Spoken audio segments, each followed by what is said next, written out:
अल्लाह ताला क्या करता है, जंगल से उठा के महल में ले जाता है, महल से उठा के जंगल में ले जाता है। यूसुफ अलैहिस्सलाम को जंगल से उठा के महल ले गए, मूसा अलैहिस्सलाम को महल से उठा के जन्नत ले गए।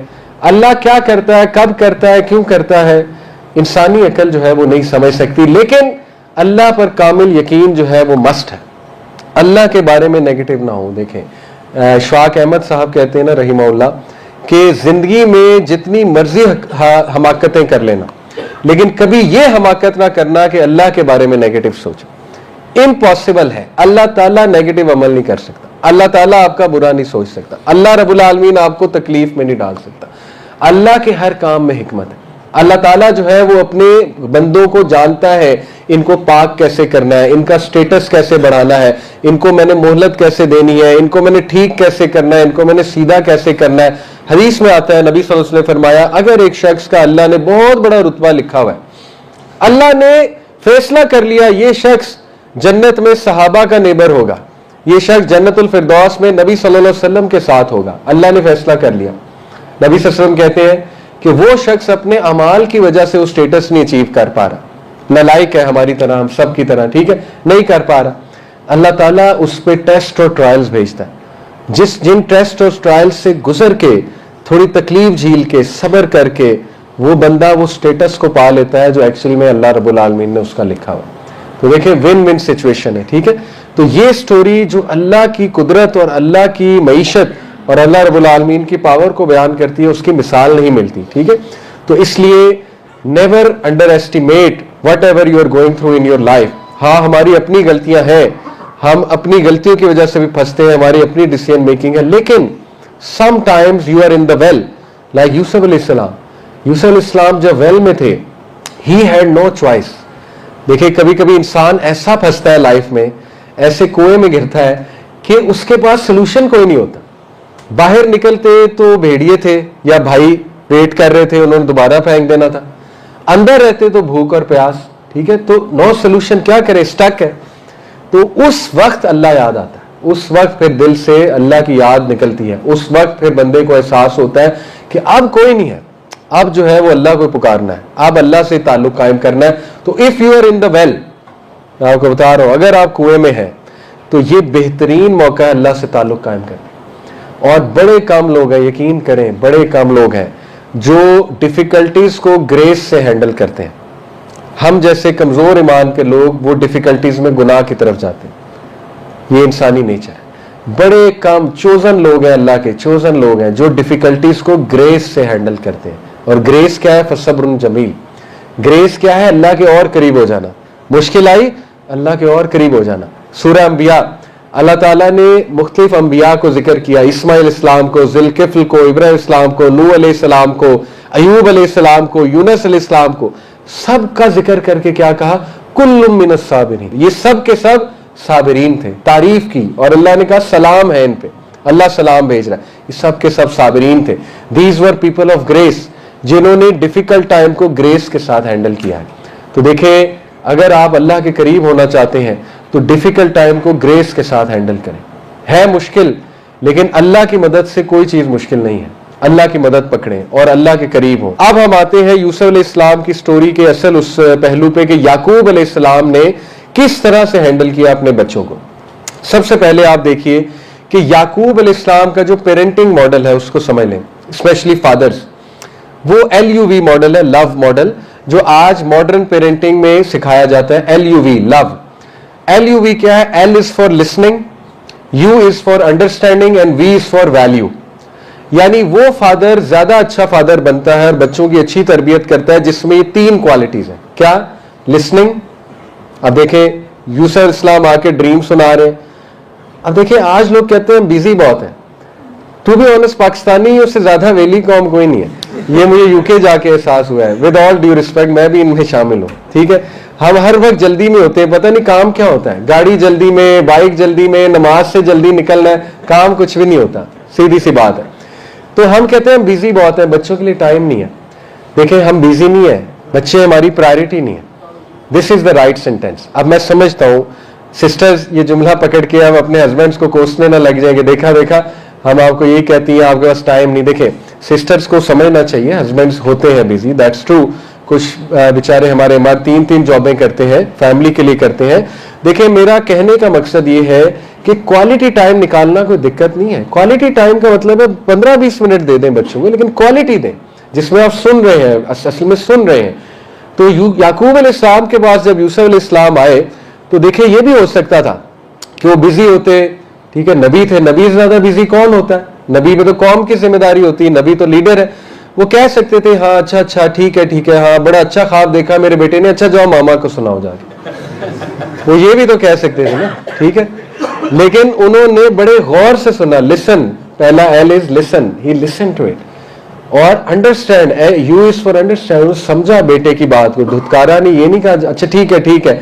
उसके बाद ही वैल्यूड इट, उनके इमोशंस को वैलिडेट किया। वैलिडेट करना, वैल्यू करना बच्चों के इमोशंस को, देखिए इसकी कमी है हमारे माशरे में। हमारे माशरे में प्लस भी बहुत है, ऐसी बात नहीं है, हमारे माशाल्लाह पेरेंट्स में प्लस भी बहुत है, बहुत औलाद के साथ मोहब्बत भी करते हैं, लेकिन ये वैलिडेशन थोड़ी सी इसकी कमी है। वैलिडेशन क्या है कि बच्चे के जो जज्बात हैं देखिए उनको डिस्ट्रॉय ना करें, उनको वैलिडेट करना सीखें। अगर आपका बच्चा किसी सिचुएशन में नर्वस है तो नर्वसनेस को वैलिडेट करें कि बेटा इट्स नॉर्मल, मैं भी हुआ था पहली बार स्कूल जाते हुए, ठीक है, इट्स नॉर्मल होता है। तो जब आप वैलिडेट कर देंगे बच्चे को तो वो गिल्ट में नहीं आएगा। हम असल में अनकॉन्शियसली बच्चे को गिल्ट में लाते हैं, अच्छा तुम डिप्रेस हो, ये क्या तुमने काम लगा लिए, डिप्रेशन जो है वो फेक है, कोई डिप्रेस नहीं होना चाहिए, ये वो, एक चपेट लगेगी ना तो सारी डिप्रेशन बाहर आ जाएगी। तो देखिए आज मैं समझता हूँ ये जुमले नहीं कहने चाहिए। मेरी जो जनरेशन थी उस पर चल जाती थी ये काउंसलिंग, ठीक है, चपेड़े वगैरह, लेकिन आज की जनरेशन है ना उस पर पहले ही बड़ा प्रेशर है। तो मेरे माँ बाप से दरखास्त है उस प्रेशर को समझे। सोशल मीडिया का दौर है ना, ये बच्चे बहुत कंपैरिजन में हैं, इनका थोड़ा सा हमें एम्पथाइज करना है। ये बच्चे देखते हैं ग्लोबल दुनिया को, ये देखते हैं ट्रेंड्स को, हैशटैग्स को, ठीक है ना, ये पहले ही बहुत प्रेशर में है। बच्चियां भी बच्चे भी फैशन करते देखते हैं दूसरों को, ठीक है ना कहीं से इन्फ्लुएंस तो आएगा, दोस्तों से आ जाएगा, अपने दोस्तों को मिलेंगे स्कूल्स में, उनसे कोई बात सुन लेंगे, फिर लोगों को स्नैपचैट और इंस्टा पे वीडियोस लगाते देखेंगे। There is a lot of pressure. ये वो जनरेशन नहीं है जो मेरी और आपकी थी, जब हमारे पे प्रेशर टू बी ऑनेस्ट नहीं था, घर रहते थे, घर में ही सब कुछ करते थे और बड़े सिंपल खेल होते थे हमारे। तो समझे जेन जी के चैलेंजेस को समझे, और ये जो LUV मॉडल है, लिसन, अंडरस्टैंड और वैल्यू और वैलिडेट, वैल्यू एंड वैलिडेट, बच्चों के जज्बात को वैलिडेट करना सीखें, ठीक है। स्पेशली देखें हमारे पास आजकल, मैं पेरेंट्स को तलकीन कर रहा हूँ, हमारे पास बच्चे बच्चियां दोनों आते हैं और वो बड़ी आके शिकायत करते हैं, कहते हैं कि हमारी, अब जैसे बच्ची है कोई, वो आके कहती है कि मेरी वालदा जो है वो मुझे बड़ा इमोशनल टॉर्चर देती है, इतने सख्त अल्फाज इस्तेमाल करती है अपनी माओ के लिए। मैं नहीं कहता कि उनकी बात दुरुस्त है, हो सकता है वो माओ को मिसअंडरस्टैंड ही कर रही है और ज्यादा ऐसे ही होता है, लेकिन कहीं ना कहीं माओ को समझना चाहिए कि बच्चों को ज्यादा गिल्ट में डालना और उन्हें शुरू से ये कहना कि तुम गंदे बच्चे हो, ठीक है ना, ऐसे गंदे बच्चे करते हैं और अल्लाह ताला तुमसे नाराज है। देखिए बच्चे जो है ना उनका माइंड बड़ा कच्चा होता है, वो वीक होते हैं थोड़ा मेंटली, तो उन पे ये जुमले अक्सर बड़े बुरे असर कर जाते हैं, ठीक है। तो LUV मॉडल साबित होता है याकूब अलैहिस्सलाम का कि listen, understand and value your children, ठीक है। उसके बाद कैसे उन्होंने जो है ये कॉन्फ्लिक्ट्स को रिजॉल्व किया। देखिए पहली बात, उन्होंने सबसे पहली चीज देखनी चाहिए कि यूसुफ अलैहिस्सलाम के भी माइंड में और अपने बच्चों के साथ डीलिंग में भी एक डोर को ओपन रखा कि यूसुफ भी अपने भाइयों को माफ कर दे अगर कभी वो कुछ गड़बड़ करते हैं, और उसके भाइयों के लिए भी एक डोर ओपन रखा कि वो भी अगर कभी तौबा करते हैं तो वापस आ जाए। कैसे? यूसुफ अलैहिस्सलाम को क्या कहा कि बेटा ये ख्वाब अपने भाइयों को ना सुनाना, ठीक है। क्यों? क्योंकि शैतान जो है वो इंसान का खुला दुश्मन है। ये नहीं कहा तुम्हारे भाई नेगेटिव है, ये नहीं कहा तुम्हारे भाई तुम्हारे दुश्मन है। अक्सर बाप या माँ से गलती हो जाती है सिबलिंग राइवलरी में, वो जब बेटों और बच्चों को कंपेयर करते हैं तो किसी एक के बारे में नेगेटिव जुमला कह जाते हैं। इंसान है, कोई बात नहीं, कभी ऐसा जुमला निकल जाता है अनकॉन्शियसली, लाशऊरी तौर पे। लेकिन देखिए पेरेंटिंग बहुत बड़ी जिम्मेदारी है, कभी भी आपस में बच्चों को नेगेटिव ना करें एक दूसरे के बारे में, चाहे आपको जितना मर्जी नेगेटिव पन नजर आए।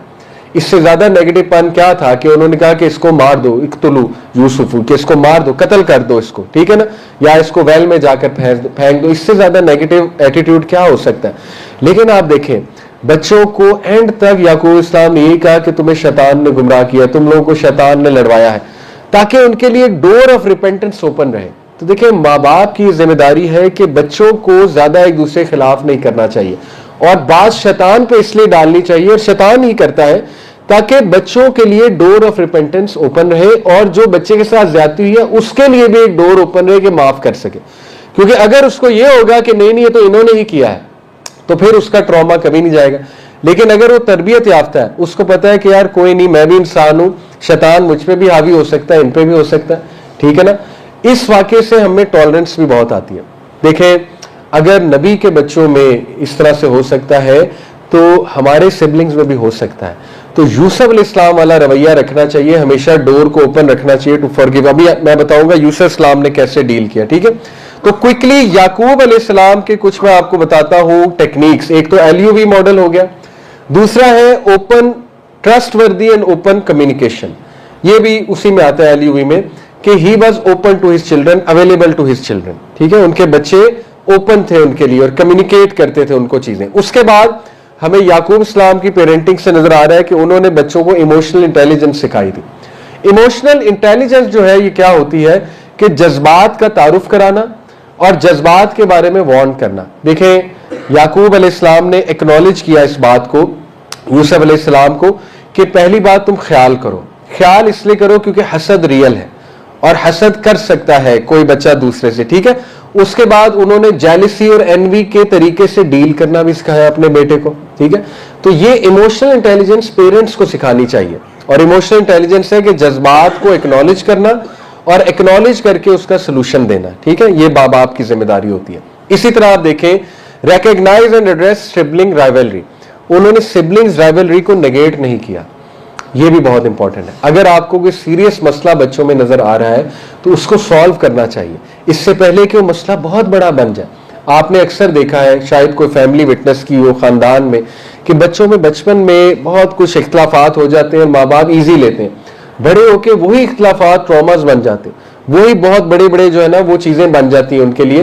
तो इस स्टोरी से भी वाज़ेह होता है कि याकूब अलैहिस्सलाम बहुत वेल अवेयर थे। बाप लीडर है, बाप को बड़ा चौकन्ना और बड़ा वेल अवेयर होना चाहिए बच्चों के प्रॉब्लम्स के हवाले से, और उसको एक्शन लेना चाहिए, फौरन एक्शन लेना चाहिए इस हवाले से, ठीक है। ये भी साबित होता है उनकी पेरेंटिंग से। उसके बाद यूसुफ अलैहिस्सलाम की पेरेंटिंग से साबित होता है कि उन्होंने अपने बच्चों को रेजिलियंस सिखाई थी। रेजिलियंस क्या होता है? रेजिलियंस होता है कि मुश्किल वक्त में क्या करना है, मुश्किल वक्त में कैसे आगे बढ़ना है। देखिए, यूसुफ अलैहिस्सलाम का पूरा किरदार किसकी तरबियत थी? याकूब अलैहिस्सलाम की। और यूसुफ अलैहिस्सलाम रेजिलियंस शो कर रहे हैं हर मौके पे। वुमेन की सेडक्शन को, टेम्पटेशन को जब वो काउंटर करते हैं तो उसमें भी किसकी तरबियत है? डेफिनेटली याकूब अलैहिस्सलाम की। याकूब अलैहिस्सलाम ने जोर दिया उनके कैरेक्टर पे ज्यादा, यूसुफ अलैहिस्सलाम के कैरेक्टर पे, और वही कैरेक्टर उनके काम आया। बचाया तो असल में अल्लाह ने था, लेकिन कैरेक्टर भी तो था ना पीछे, ऐसा तो नहीं था कि कैरेक्टर ही नहीं था, अल्लाह माफ करे। तो याद रखें कि देखिए, आज हम जिस दौर में रह रहे हैं, हम बच्चों को बड़ी ख्वाहिश करते हैं आईवी लीग भेज दें, हार्वर्ड भेज दें, MIT भेज दें, बीकन हाउस से पढ़ा लें, LGS से पढ़ा लें, उनके A स्टार्स आ जाए। ठीक है, अपनी जगह ये ख्वाहिश करना कोई बुरी बात नहीं है, लेकिन डोंट इग्नोर द तरबिया एस्पेक्ट, डोंट इग्नोर जो इस्लामिक उनका नॉलेज है, डोंट इग्नोर जो दीनी तालीम है। जितना आप उन्हें दीनी तालीम सिखाएंगे तो दीनी तालीम को इज्जत दें, ठीक है। हम दीनी तालीम को इज्जत नहीं देते, हम दुनियावी तालीम को बहुत इज्जत देते हैं, दीनी तालीम को हमने सबसे नीचे और सबसे लास्ट में रखा होता है। तो याकूब अलैहिस्सलाम की पेरेंटिंग से साबित हो रहा है कि बच्चे की तरबियत कैसी जबरदस्त थी, ठीक है।